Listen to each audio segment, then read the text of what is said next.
जय हिंद दोस्तों, स्वागत है आप लोगों का आपके अपने चैनल टारगेट एजुकेशन में। दोस्तों, आज मैं प्रैक्टिस सेट 15 लेकर आया हूं। जी हां, इससे पहले 1 से लेकर 14 तक प्रैक्टिस सेट को करवा चुका हूं। और दोस्तों, आज ये प्रैक्टिस सेट 15 है। और आप लोग जानते हैं कि यह practice set IAS officer Ranjit Kumar Singh ji के द्वारा तैयार की गई है, जो कि बिहार शिक्षक भर्ती परीक्षा के लिए काफ़ी इम्पोर्टेंट है। तो दोस्तों, इसे शुरू से अंत तक देखें। और आप लोगों से रिक्वेस्ट है कि यदि अभी तक मेरे चैनल को सब्सक्राइब नहीं किए हैं तो सब्सक्राइब कर ले, बेल आइकन को जरूर दबाइए, ताकि जब भी हम बिहार शिक्षक भर्ती परीक्षा की वीडियो हम अपलोड करें तो उसकी नोटिफिकेशन आप लोगों तक आसानी से पहुंच सके। तो दोस्तों, आइए शुरू करते हैं आज का यह पहला प्रश्न। जी हाँ, आज का पहला प्रश्न है दोस्तों कि चोलों के समय पर राजराजेश्वर मंदिर कहाँ स्थित है। जी हाँ, चोलों के समय पर राजराजेश्वर मंदिर कहाँ स्थित है। तो दोस्तों, इसका सही आंसर होगा ऑप्शन सी, तंजावुर में। जी हाँ, यह राजराजेश्वर मंदिर तंजावुर नामक जिला में स्थित है। यह जो है तमिलनाडु में पड़ता है। जी हाँ, तंजावुर जो स्थान है वह तमिलनाडु में है, और यह चोल राजा के द्वारा यह बनवाया गया था। नेक्स्ट है दूसरा प्रश्न।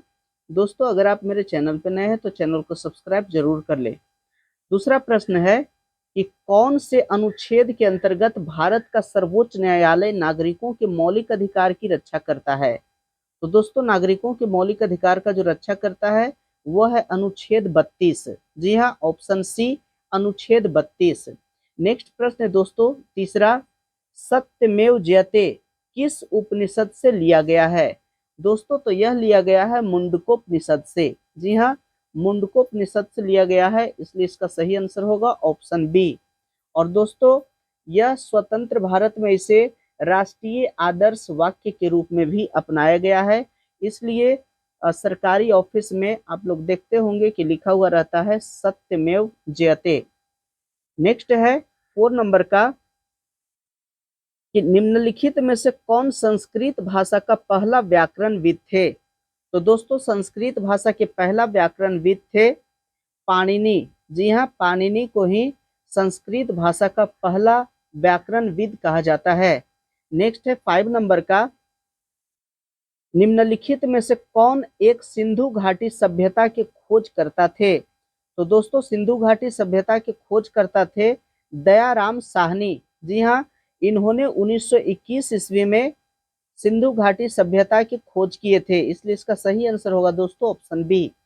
नेक्स्ट है 6 नंबर का, बिहार जन नाट्य संघ बिहार के किस जिले में है।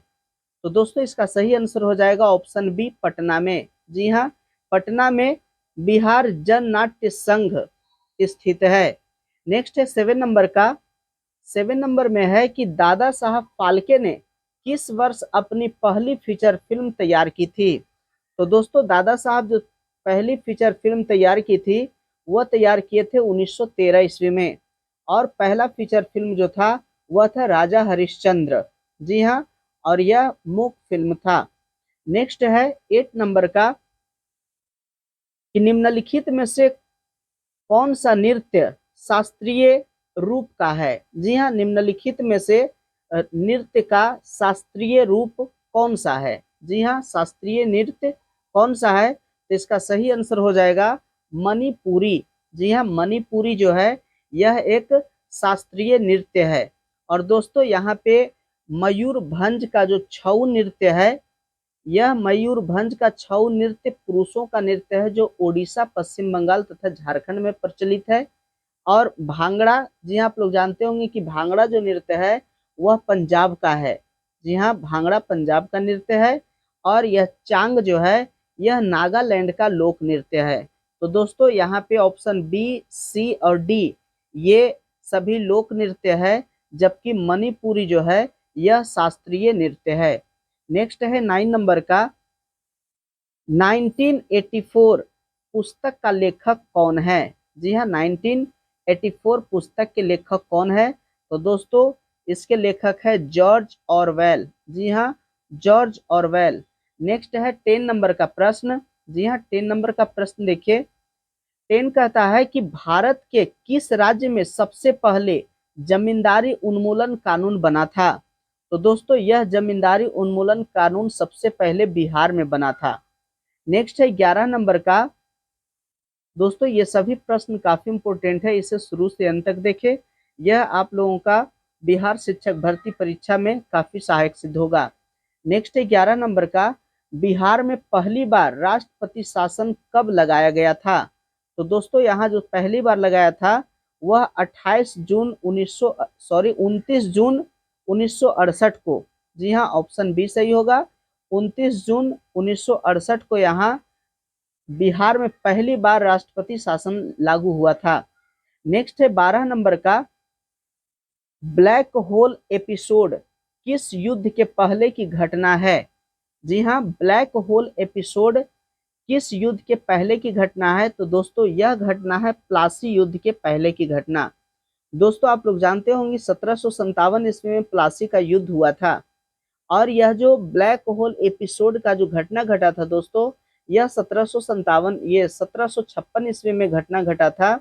दोस्तों इसमें क्या किया गया था कि सिराजुद्दौला ने फोर्ट विलियम को घेर लिया था और 20 जून को 146 नागरिकों को बंदी बना दिया गया था। जी हाँ, 146 नागरिकों को बंदी बना दिया गया था एक ही कमरे में। इसमें से केवल 23 व्यक्ति अगले दिन सुबह जीवित बचा था और बाकी सब जो था वह मारा गया था। तो इसको ब्लैक होल एपिसोड कहा जाता है, जो कि 15 जून 1756 ईस्वी में घटा था। नेक्स्ट है, तो इसका सही आंसर हो जाएगा प्लासी का युद्ध, ऑप्शन है। नेक्स्ट है 13 नंबर का कि बिहार कितने देशांतर तक स्थित है? जी हाँ, बिहार की स्थिति जो है वो कितने देशांतर तक स्थित है? तो दोस्तों इसका सही आंसर होगा ऑप्शन ए, 83 डिग्री 19 मिनट से 88 डिग्री 17 मिनट पूर्वी देशांतर तक, इसलिए इसका सही आंसर होगा ऑप्शन ए। नेक्स्ट है 14 नंबर का। निम्नलिखित में से कौन से युद्ध ने अवध के नवाब को ईस्ट इंडिया कंपनी पर आश्रित बना दिया था? जी हाँ, अवध के नवाब को ईस्ट इंडिया कंपनी पे आश्रित बनाया था कौन सा युद्ध? तो दोस्तों इसका सही आंसर होगा ऑप्शन ए, बक्सर का युद्ध।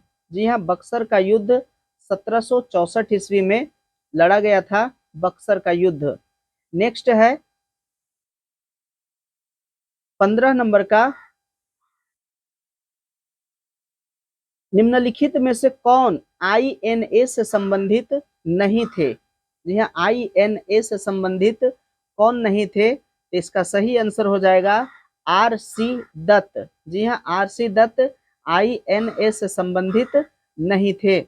नेक्स्ट है 16 नंबर का कि निम्नलिखित में से कौन से एक क्रांतिकारी थे जो बाद में एक योगी और दार्शनिक बन गए? तो दोस्तों वह थे अरविंद घोष।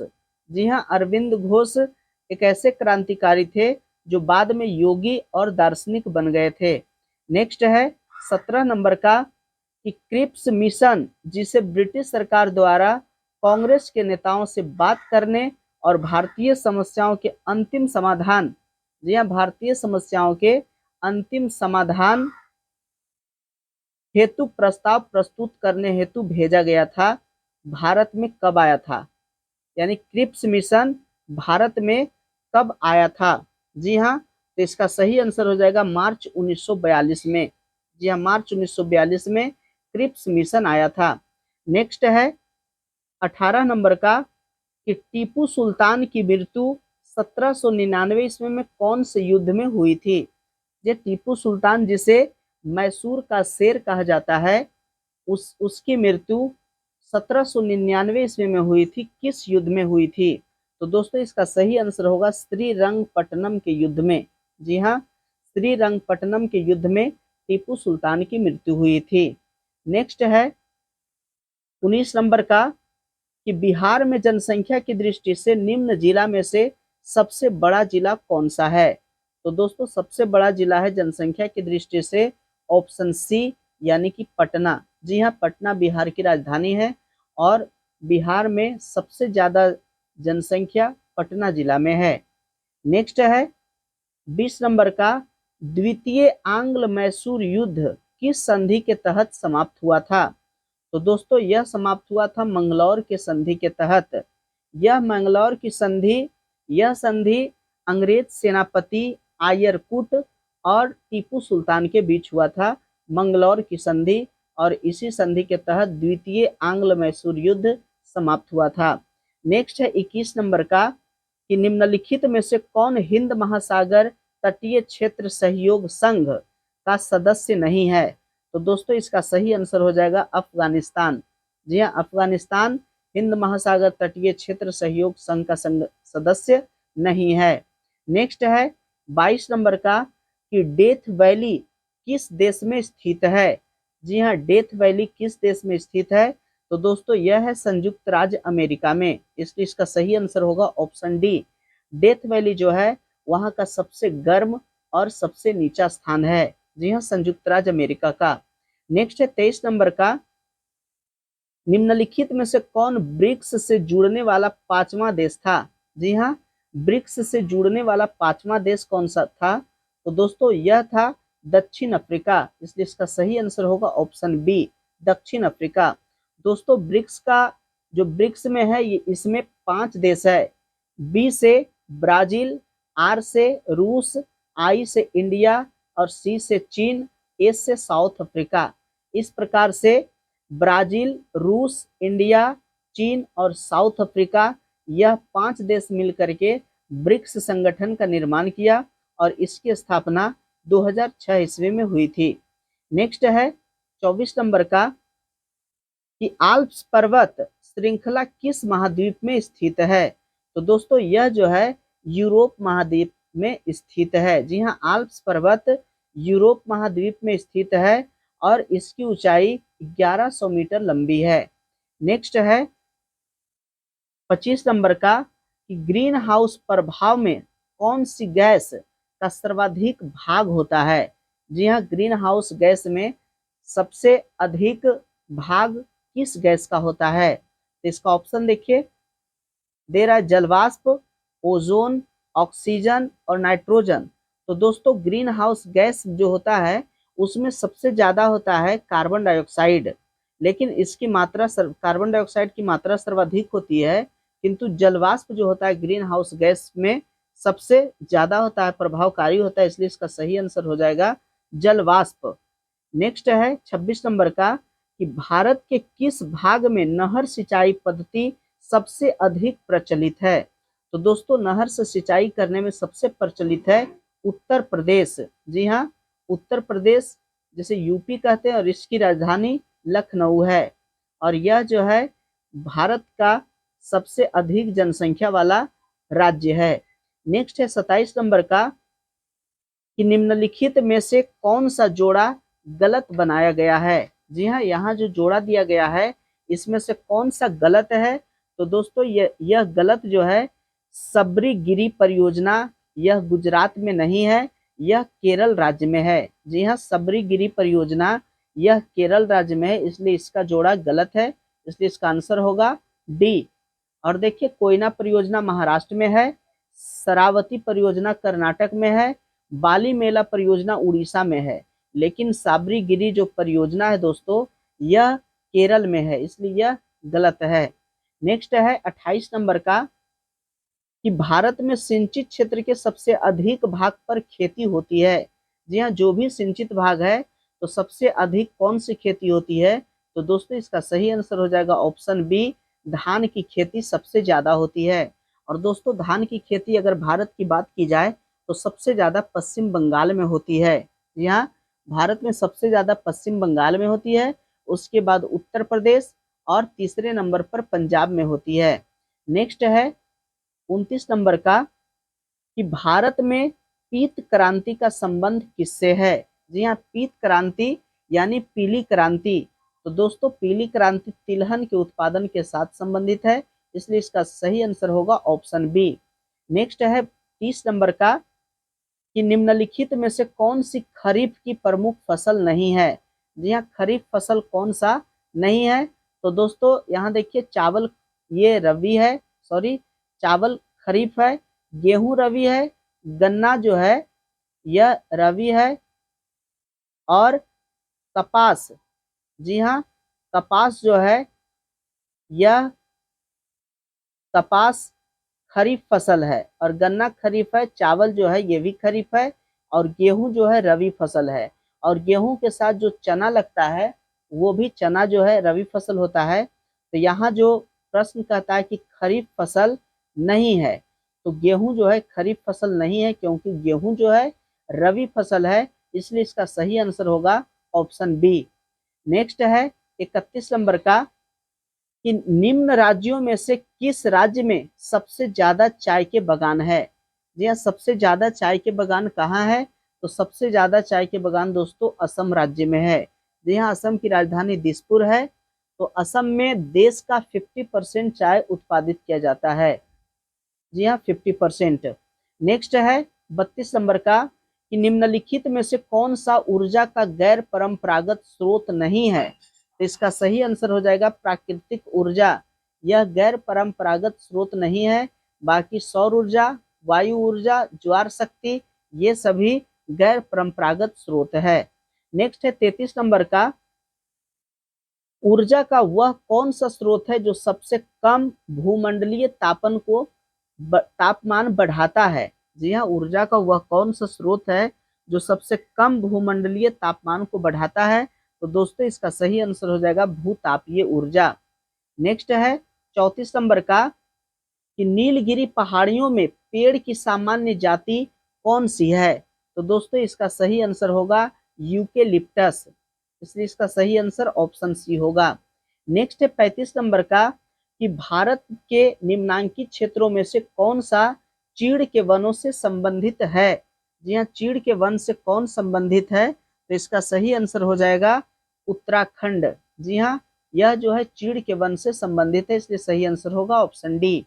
नेक्स्ट है 36 नंबर का, यह 36 नंबर का प्रश्न देखिए, भारत में कब से रुपया चालू खाते पर पूर्ण रूप से परिवर्तनीय हो गया। जी हाँ, कब से पूर्ण रूप से परिवर्तनीय हो गया, इसका सही आंसर हो जाएगा 1994 ईस्वी। नेक्स्ट है 37 नंबर का कि फर्मों द्वारा बाहरी अन्य फर्मों या लोगों को उनकी वस्तुओं और सेवाओं के उपयोग के लिए किए जाने वाला भुगतान क्या कहलाता है।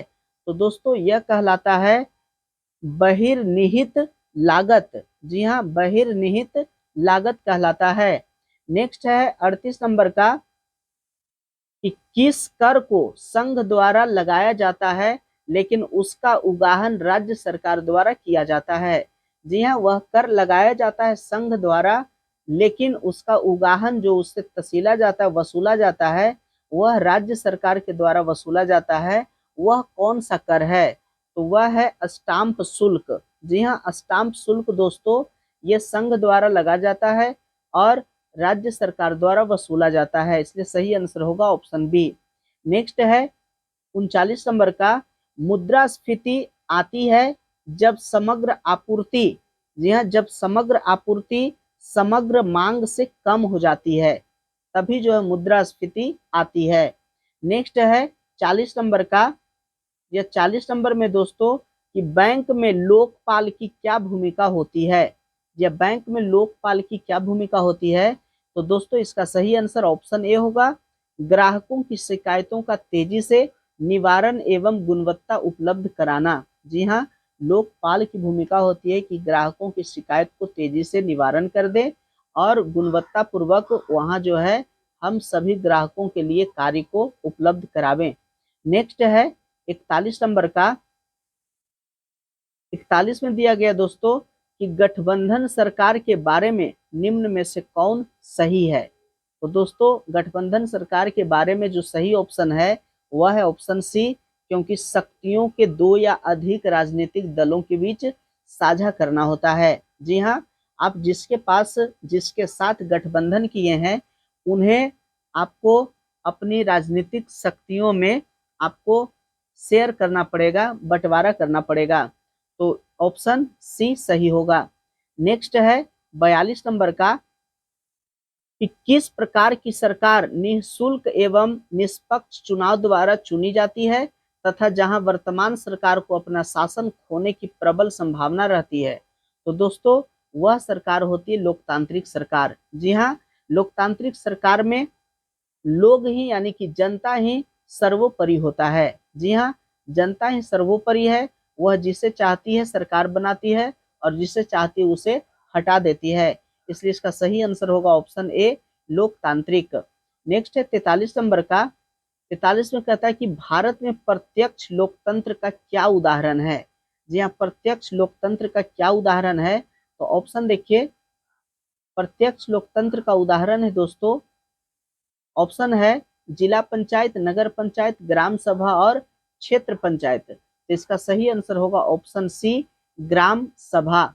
नेक्स्ट है 44 नंबर का कि लोकतंत्रांत्रिक, जी हाँ, लोकतांत्रिक संस्थाओं के विकास में निम्न में से क्या आवश्यक है।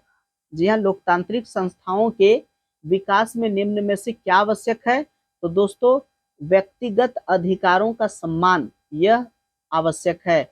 नेक्स्ट है 45 नंबर का कि किस वर्ष तक भारत में एक पार्टी का प्रभुत्व था। जी हाँ, कौन से वर्ष तक भारत में सिर्फ एक ही पार्टी का प्रभुत्व था, तो वह था वर्ष 1977 तक। जी हाँ, वर्ष 1977 तक सिर्फ कांग्रेस पार्टी का ही शासन रहा। नेक्स्ट है 46 नंबर का कि भारत और पाकिस्तान के बीच शिमला संधि पर हस्ताक्षर किए जाने का वर्ष क्या था, तो दोस्तों यह वर्ष था 1972 का। जी हाँ, 1972 में शिमला समझौता हुआ और शिमला समझौता पर यह हस्ताक्षर हुआ। तो दोस्तों यह समझौता भारत और पाकिस्तान का जो युद्ध हुआ था उसके बाद हुआ और 2 जुलाई 1972 को हुआ और भारत के प्रधानमंत्री इंदिरा गांधी और पाकिस्तान के प्रधानमंत्री जुल्फिकार अली भुट्टो ने इस समझौते पर हस्ताक्षर किए थे। तो इसका सही आंसर होगा 1972, ऑप्शन ए। नेक्स्ट है 47 नंबर का, मंडल आयोग रिपोर्ट किससे संबंधित है, तो दोस्तों यह संबंधित है अन्य पिछड़े वर्गों से। जी हाँ, अन्य पिछड़े वर्गों से संबंधित है मंडल आयोग रिपोर्ट, इसलिए इसका सही आंसर होगा ऑप्शन ए। नेक्स्ट है 48 नंबर का कि किस राज्य के अंदर बोडोलैंड प्रादेशिक परिषद एक स्वायत्त शासी निकाय बनाया गया था, तो दोस्तों इसका सही आंसर हो जाएगा ऑप्शन ए, असम में। जी हाँ, असम में ही बोडोलैंड प्रादेशिक परिषद बनाया गया था। नेक्स्ट है 49 नंबर का। 49 में दोस्तों कि भारत में वर्ष 2009 में निम्नलिखित में से किस उच्च न्यायालय ने समलैंगिक संबंधों को कानूनी करार दिया। जी हाँ, समलैंगिक संबंधों को कानूनी करार दिया गया, वह कहाँ, किस न्यायालय में, कहाँ के उच्च न्यायालय में समलैंगिक संबंधों को कानूनी करार दिया। जी हाँ, यह कानूनी रूप से सही है, तो इसका सही आंसर हो जाएगा दिल्ली। जी हाँ, दिल्ली न्यायालय।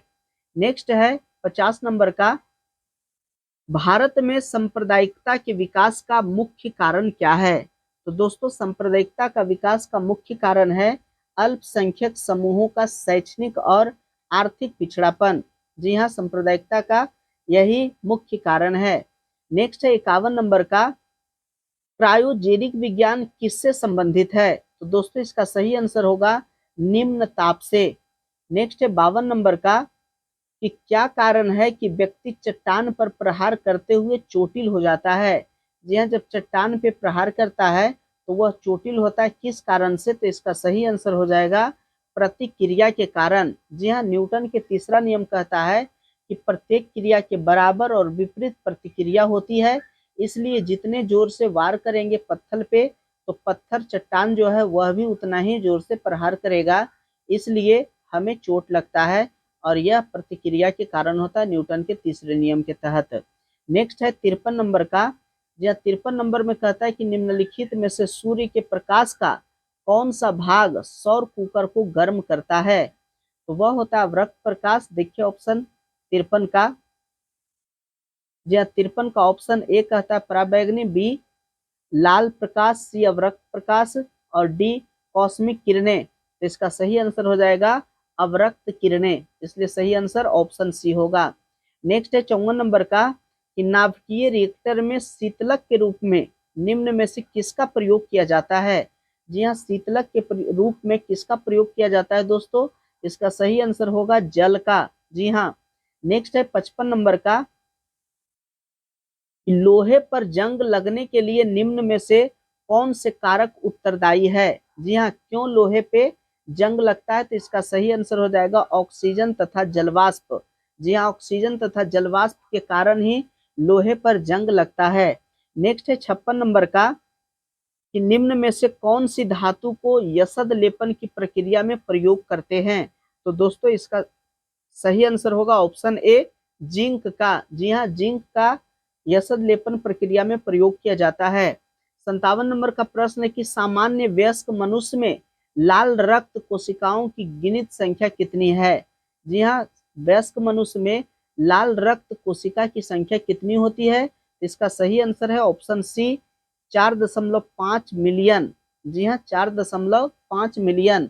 नेक्स्ट है 58 नंबर का, मानव रक्त का पीएच मान क्या होता है। जी हाँ, मानव रक्त का पीएच मान क्या होता है, तो दोस्तों इसका सही आंसर हो जाएगा ऑप्शन डी 7.4। जी हाँ, 7.4 मानव रक्त का पीएच मान होता है। दोस्तों पीएच मान जो होता है वह एक पीएच स्केल होता है जिसकी खोज सोरेनसन नामक वैज्ञानिक किए थे। और दोस्तों पीएच मान का जो माप होता है वह पीएच स्केल पर ही मापा जाता है। जिस प्रकार से बुखार को थर्मामीटर से मापा जाता है, तापमान को हम लोग थर्मामीटर से मापते हैं, उसी प्रकार से पीएच मान को पीएच स्केल से मापा जाता है। और दोस्तों कि जिसका पीएच मान 7 होता है वह उदासीन होता है। अगर 7 से कम पीएच मान होता है तो वह अम्लीय होता है, और 7 से अगर ज्यादा होता है पीएच मान तो वह क्षारीय होता है। इसलिए रक्त जो होता है वह क्षारीय होता है। नेक्स्ट है 59 नंबर का, कि पीयूष ग्रंथि शरीर में कहाँ अवस्थित होती है। जी हाँ, पीयूष ग्रंथि जो रहती है वो शरीर में कहाँ रहती है, इसका सही आंसर होगा मस्तिष्क के नीचे, यानी वह मस्तिष्क का हिस्सा है। नेक्स्ट है 60 नंबर का, 60 में कहता है कि जीवित शरीर के भीतर कोशिका का और ऊतक की मृत्यु को क्या कहते हैं। तो दोस्तों इसे कहा जाता है नेक्रोसिस। जी हाँ, जीवित शरीर के भीतर कोशिका और ऊतक की मृत्यु को नेक्रोसिस कहा जाता है। नेक्स्ट है 61 नंबर का, कि भारतीय स्वतंत्रता आंदोलन के संदर्भ में उषा मेहता की ख्याति क्या है। जी हाँ, उषा मेहता की ख्याति क्या है, तो दोस्तों भारत छोड़ो आंदोलन के दौरान गुप्त कांग्रेस रेडियो चलाने हेतु उषा मेहता का नाम आता है। नेक्स्ट है 62 नंबर का, कि वर्ष 1932 में महात्मा गांधी ने मरण पर्यंत उपवास प्रधानतया इसलिए किया कि, जी हाँ, 1932 ईस्वी में महात्मा गांधी कहे कि जब मतलब कि हम आमरण अनशन पर बैठेंगे। जी हाँ, और मरण पर्यंत उपवास पर वो बैठे थे। तो किस लिए बैठे थे, ऑप्शन देखिए 62 का। जी हाँ, ऑप्शन देखिए 62 का दिया गया है, तो इसका सही आंसर हो जाएगा ऑप्शन सी रैमजे मैकडोनाल्ड ने सांप्रदायिक अधिनिर्णय की घोषणा की थी, यानी कम्युनल अवार्ड की घोषणा की थी रैमजे मैकडोनाल्ड ने। इसी कारण से गांधी जी आमरण अनशन पे बैठे थे।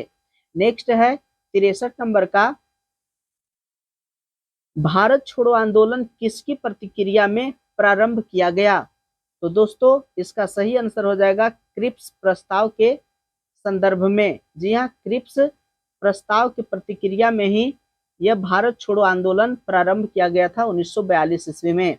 नेक्स्ट है 64 नंबर का, 64 नंबर में दिया गया है कि साइमन कमीशन के आने के विरुद्ध भारतीय जन आंदोलन क्यों हुआ।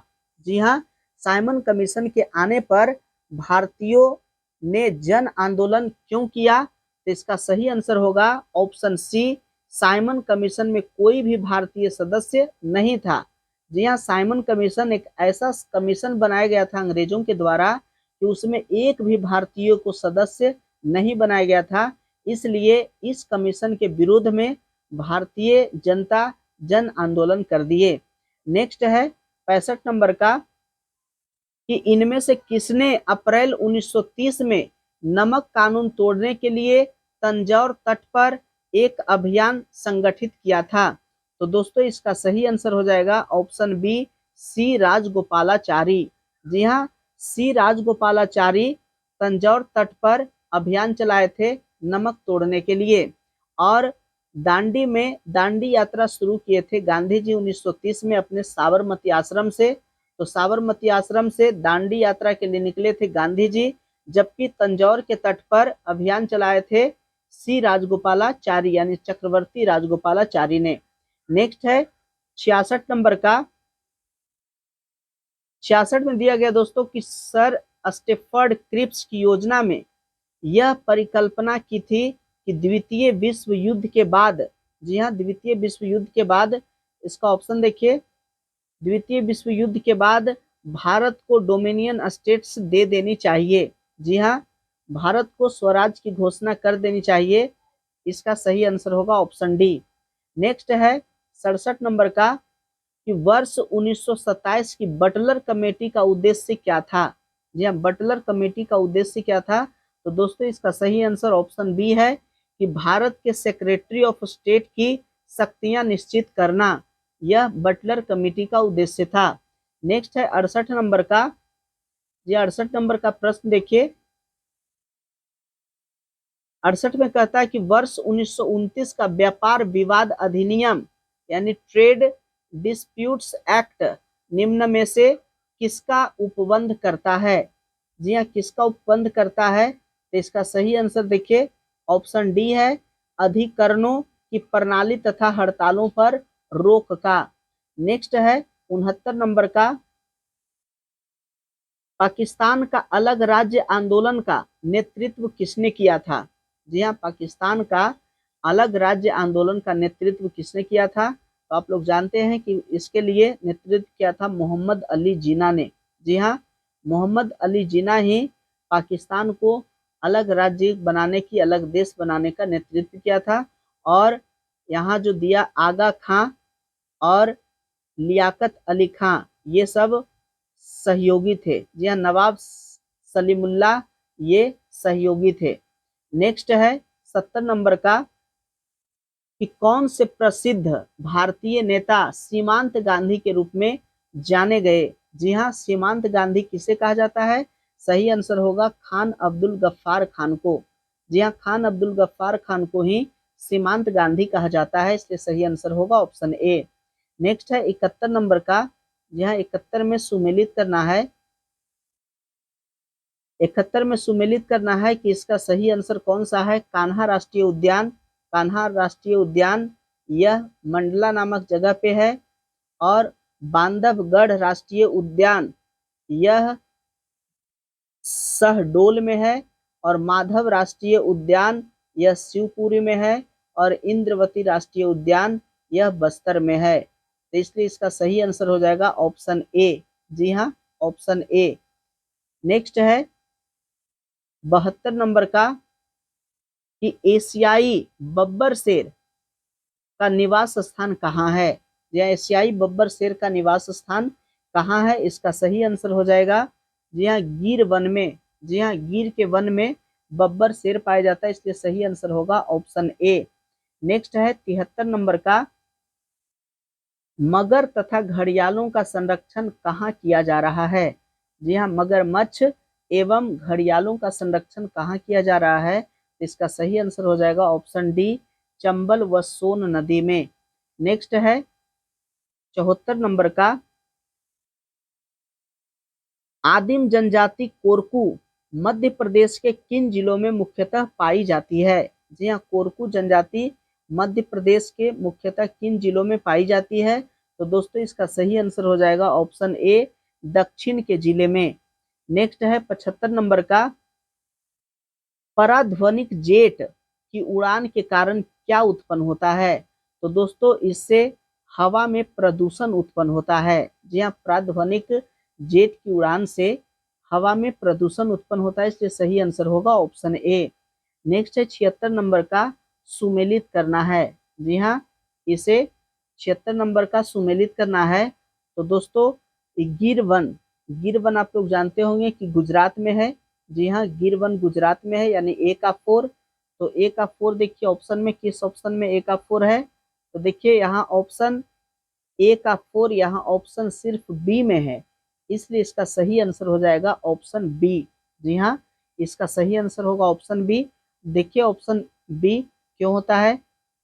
तो गिर वन देखिए गुजरात में है, और भरतपुर, भरतपुर राजस्थान में है, और बांधवगढ़ सेंचुरी, यह बांधवगढ़ जो है यह मध्य प्रदेश में है, और काजीरंगा जो है असम में है, इसलिए इसका सही आंसर हो जाएगा ऑप्शन बी। यहाँ एक ही ऑप्शन ए का 4 से ही यह ऑप्शन क्लियर हो गया, इसका आंसर ऑप्शन बी होगा। नेक्स्ट है 77 नंबर का, कि कान्हा किसली किस लिए प्रसिद्ध है? जी हाँ, कान्हा किसली किस लिए प्रसिद्ध है? तो दोस्तों कान्हा किसली यह एक राष्ट्रीय उद्यान है। जी हाँ, यह एक राष्ट्रीय उद्यान है। नेक्स्ट है 78 नंबर का, कि बेतला पार्क कहाँ स्थित है? दोस्तों तो बेतला पार्क जो है अभी वर्तमान में झारखंड के पलामू जिला में स्थित है, लेकिन तत्कालीन उस समय जब बिहार झारखंड के बंटवारा नहीं हुआ था तब बिहार में ही बेतला पार्क स्थित था, लेकिन अभी वर्तमान में झारखंड के पलामू जिला में स्थित है। जी हाँ, झारखंड के पलामू जिला में स्थित है बेतला पार्क। नेक्स्ट है 79 नंबर का, पर्यावरण अध्ययन का उद्देश्य खाली स्थान का विकास करना है। तो किसका विकास करना है? तो इसमें इसका आंसर हो जाएगा इनमें से सभी, ऑप्शन डी। जी हाँ, पर्यावरण अध्ययन का उद्देश्य है कि स्थानीय पर्यावरण के मुद्दों को समझना, वैश्विक पर्यावरण या पर्यावरण के मुद्दों को समझना, पर्यावरण के प्रति सकारात्मक दृष्टिकोण विकसित करना, इसलिए इसका सही आंसर होगा ऑप्शन डी, इनमें से सभी। नेक्स्ट है 80 नंबर का, विश्व वन्य जीव सप्ताह कब मनाया जाता है? जी हाँ, विश्व वन्य जीव सप्ताह कब मनाया जाता है? तो दोस्तों इसका सही आंसर हो जाएगा ऑप्शन सी, अक्टूबर का पहला सप्ताह में। जी हाँ, अक्टूबर में 2 से 8 अक्टूबर, 2 से 8 अक्टूबर मनाया जाता है विश्व वन्य जीव सप्ताह, इसलिए सही आंसर होगा ऑप्शन सी।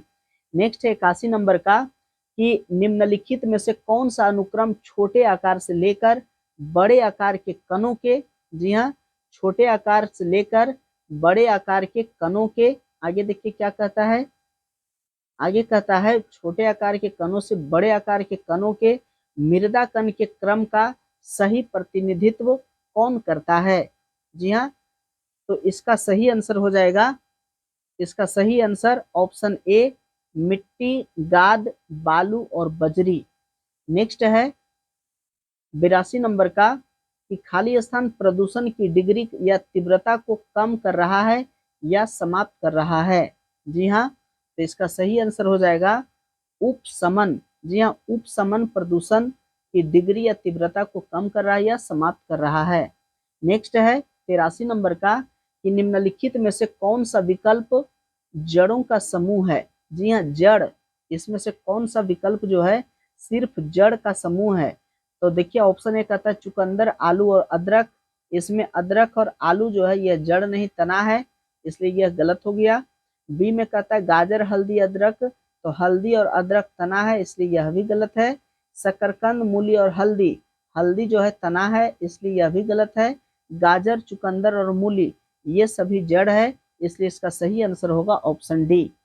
नेक्स्ट है 84 नंबर का, कि निम्नलिखित में से किस वर्ष में भारत में क्षेत्रीय कार्यों और अंतर्राष्ट्रीय सहयोग के माध्यम से सभी आर्द्र भूमि के संरक्षण और बुद्धिमान उपयोग को बढ़ावा देने के लिए रामसर सम्मेलन लागू हुआ?